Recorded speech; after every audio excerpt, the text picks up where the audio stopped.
Hey everybody, I am Cosmo Lanier, and you are watching Cosmo and the Movie Within. Please like, share, and subscribe to my YouTube channel. Today, we are doing, it's a little bit different, but we are doing the month recap of December. I'm going to give you the best and the worst that I saw in the month of December, and I'm going to give you the recap of the year 2021. So, let's get it, guys. Bang bang!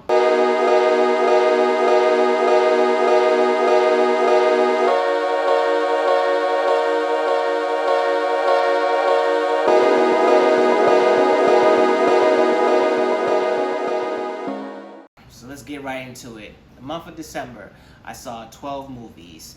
I saw, this is run through it, The Rescue on Disney Plus, Passing on Netflix, Unforgivable on Netflix, The Shack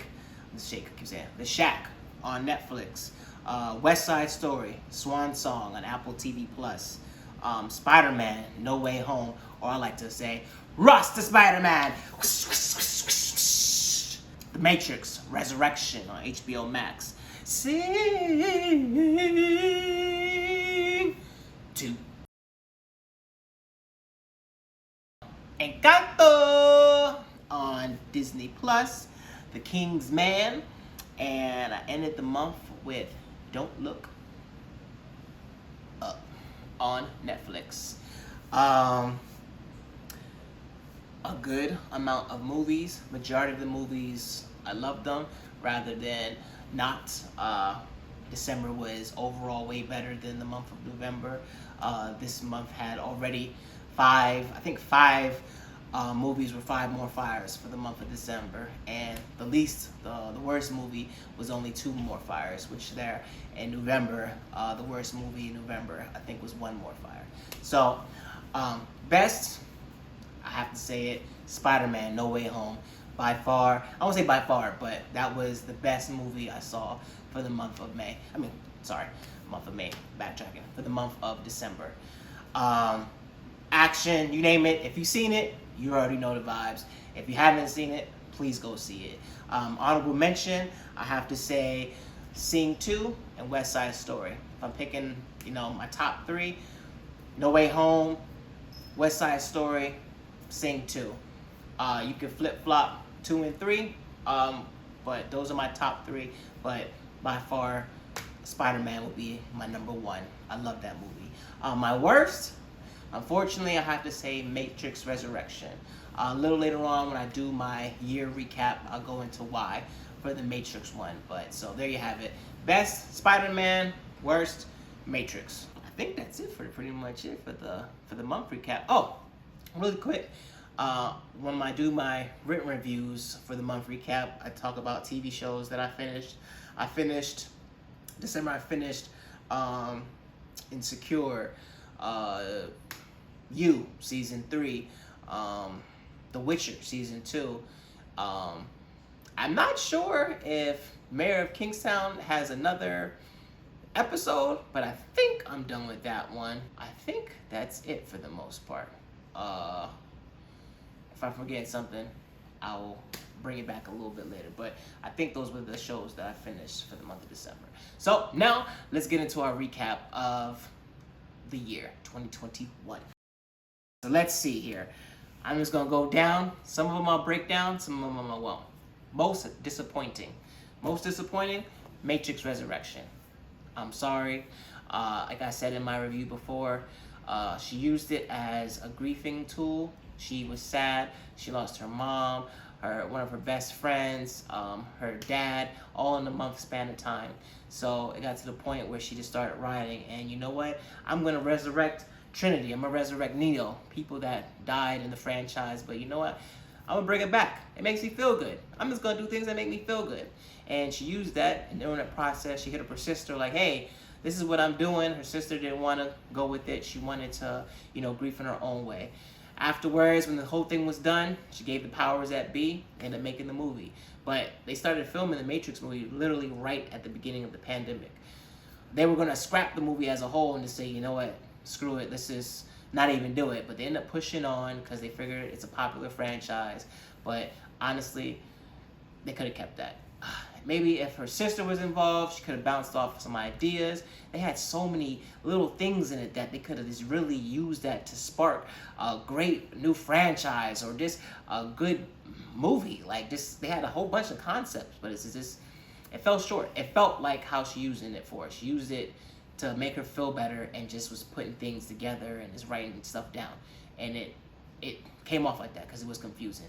So unfortunately, I'm supremely and I'm so happy for her that she was able to use that to help her grieve. I know it about losing a parent, but as a movie-wise, I'm sorry. That was by far the most disappointing movie of 2021. All right, the worst movie? Now that one goes to Malignant. I'm not even gonna go into a breakdown. I think I did a review of that one.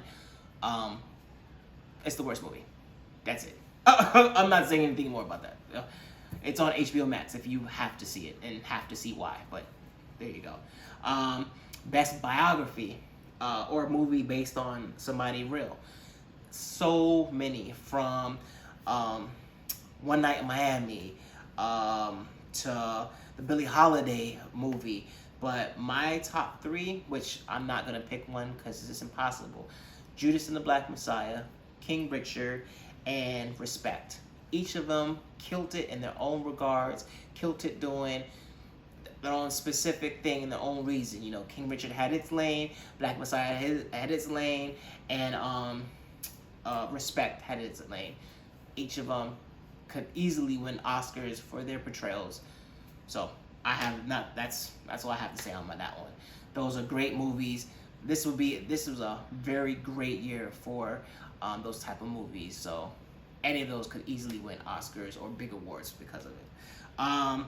Best action: 007, No Time to Die, Spider-Man, the latest Spider-Man, No Way Home. Best animated, I'm gonna have to go with Sing 2. A close second. I have to let you know, because if I'm gonna say it, I'm gonna say it. Second is Vivo, and if I had to do a third is Encanto.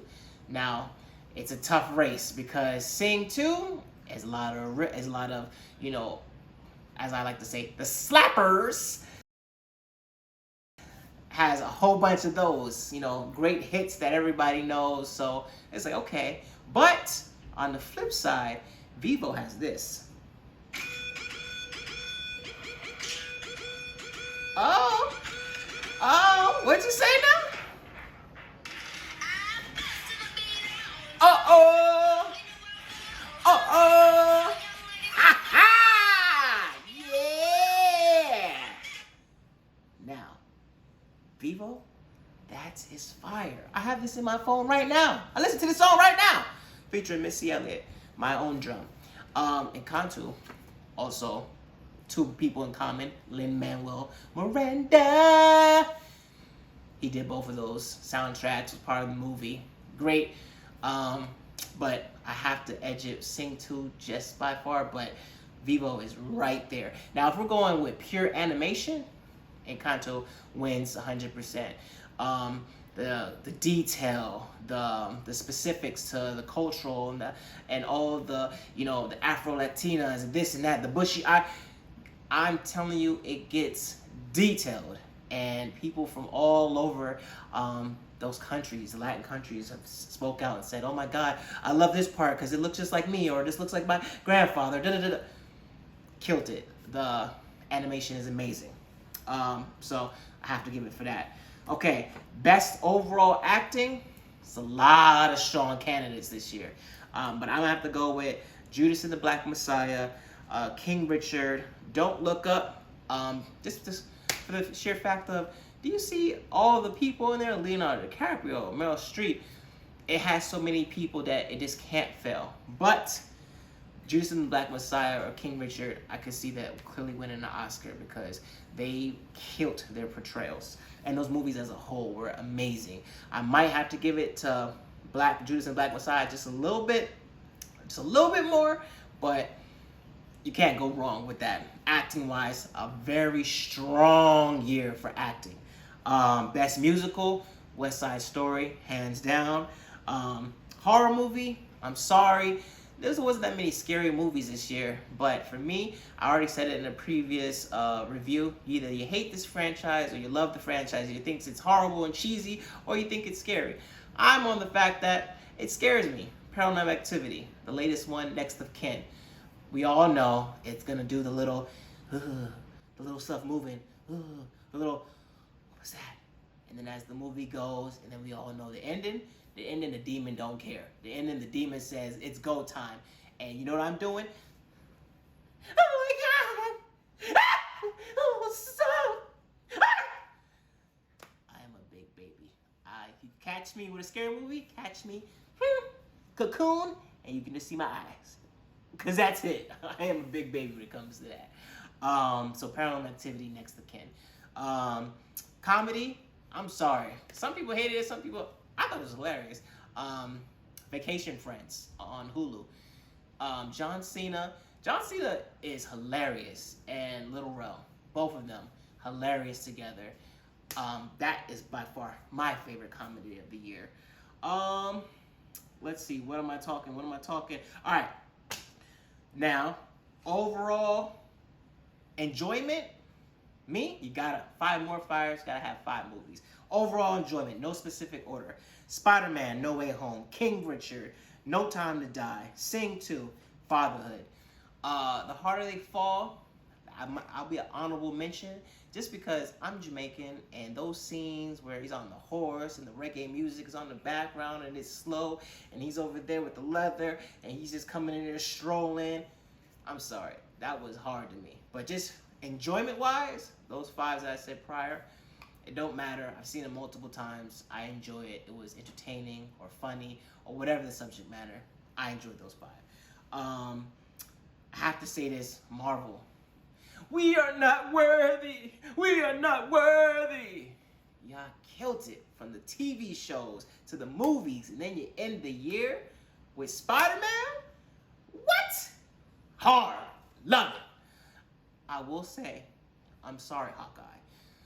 You should have just had that coming just a couple more days prior, because when you see Spider-Man No Way Home and then you see the Hawkeye finale,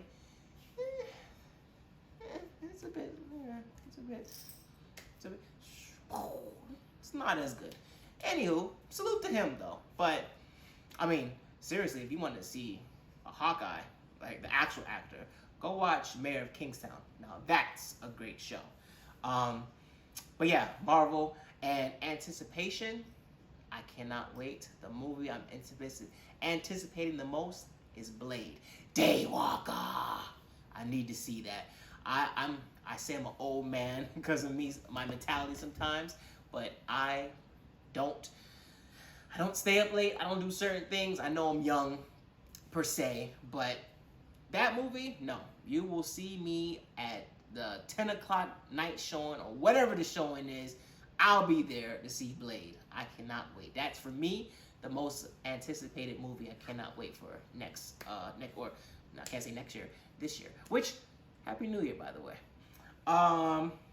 But yeah, Marvel, you killed it. I can't wait to see the second seasons and see what else, because I know She-Hulk and all these other TV shows are coming. I can't wait to see that. The saddest movie that I saw for 2021, I'm gonna have to go with Swan Song. It was originally gonna be, not originally, Fatherhood is up there because this is how it starts off. It's so sad. But, what is that? You locked someone in the room. Oh, shit, really? Oh, no, Mommy wants it. She has to. Oh, okay. Go ahead, Mama.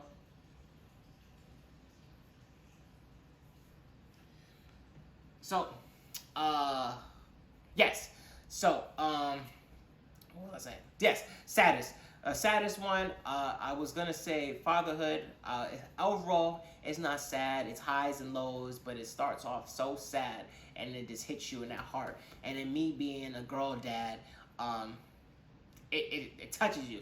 If you have a little girl, that movie, just in general, because the movie's good. But if you have a little girl, it's gonna hit you right in the heart. But I'm gonna have to go with Swan Song being the saddest movie just because of the subject matter, literally being about somebody that's sick, that is dying, and having to have to deal with him being replaced with a clone. That, and not being able to tell nobody on top of that. The subject matter, the gravity of that movie, right in the heart. So, saddest movie, I'm gonna have to go with Swan Song. That's pretty much it. I think I've hit with most of the main categories. As a whole, overall, I was gonna say this would be a year where 3 more fires, but just by my top 5 of enjoyment: Spider-Man, King Richard, No Time to Die, Sing 2, Fatherhood, and a lot of those movies coming at the end of the year. On top of that, those 5 alone took this year, 2021, overall to 4 more fires. This is definitely a 4 more fire year. More fire, more fire, more fire, more fire. Boom, boom, boom, boom. Thank you guys again. Please, I want to say thank you real quick to everybody who supports me, everybody who watches my reviews, everybody who reads my written reviews. Already gotten a message back by some of the actors that I talk about in some of my reviews, so clearly I'm doing something right. I'm just trying to take it to the next level, get even better, and really dive in. So this year, enjoy this ride with me. Oh, and thank you to everybody who hits me up and says, oh, I had to wait for your review so I could see if this movie was good. I appreciate everybody who watches it and, really uses me as their new age Siskel and Ebert. I appreciate it. I'm truly thankful. So, that's it. 2022, here we come. I already saw my first movie of 2022, Journals to Jordan. Whew! Starting the year off right. Expect that written review in a couple days. All right, guys. Love ya. Deuces.